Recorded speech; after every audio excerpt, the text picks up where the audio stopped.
Les pénuries d'électricité ont frappé cette région au cours de la semaine dernière. Les autorités disent qu'elles travaillent dur pour répondre à la demande sans cesse croissante, mais qu'il pourrait y avoir plus de limites sur la disponibilité. Plusieurs autres provinces, dont le Guangdong dans le sud et le Zhejiang dans l'est, sont également confrontées à des coupures de courant, principalement pour les consommateurs industriels. La State Grid Corporation of China, le principal distributeur d'électricité au pays, déclare qu'elle prendra des mesures pour éviter le rationnement. La société souligne qu'elle renforcera la distribution d'électricité par les réseaux interrégionaux et qu'elle garantira l'électricité aux résidents pour la prochaine fête nationale et la saison hivernale.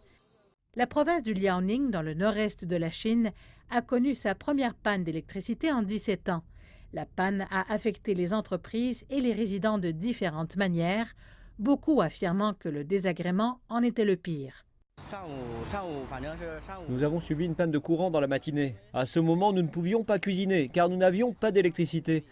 Nous craignons un peu qu'il y ait plus de coupures de courant au cours des prochains mois. C'est bien pour moi parce que je me suis réveillée tard et je n'avais pas besoin d'utiliser l'électricité le matin. Je crois que le seul problème de la panne pour moi est que la crème glacée dans mon réfrigérateur a fondu. Alors que de nombreuses entreprises se battent, certaines sont préparées à une telle éventualité. Avec un plan de secours en place, la production peut se poursuivre normalement.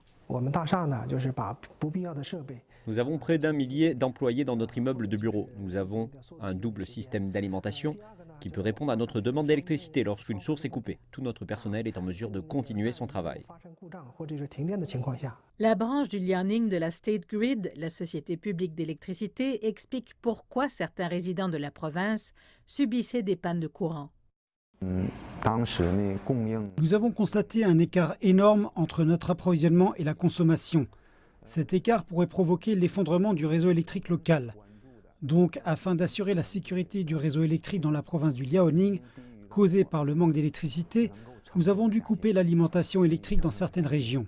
Pourquoi y a-t-il un fossé? Eh bien, les autorités disent que c'est en grande partie la faute des entreprises à forte consommation d'énergie qui en utilisent des quantités excessives. Et c'est là qu'elles se concentreront pour essayer de résoudre le problème, limiter la consommation énergétique des usines, mais aussi réduire l'éclairage extérieur des rues et l'éclairage paysager. Mais la société publique affirme que le prix élevé du charbon est une autre cause. La consommation d'électricité dans la province du Liaoning a augmenté cette année de 10% en glissement annuel. La majeure partie de l'électricité cette saison provient de l'énergie thermique. Mais les prix du charbon étant élevés, certaines centrales électriques doivent ralentir ou réduire leur production en raison d'une forte demande. Parallèlement, cherchant à limiter sa dépendance aux combustibles fossiles, la Chine accélère la construction d'un système de production d'électricité grâce à de nouvelles énergies telles que l'éolien, l'hydraulique et le solaire. La province du Liaoning est fortement investie dans le concept des nouvelles énergies. Elle prévoit qu'environ la moitié de la production d'électricité proviendra de ces ressources d'ici à 2030. De nombreuses entreprises tentent déjà de réduire un peu leur empreinte carbone. Nous avons pour objectif d'économiser 5% d'énergie chaque année. Pour atteindre cette cible, nous avons pris des mesures telles que le recyclage des condensats de vapeur et l'utilisation de l'énergie thermique produite par le processus de préchauffage des compresseurs d'air.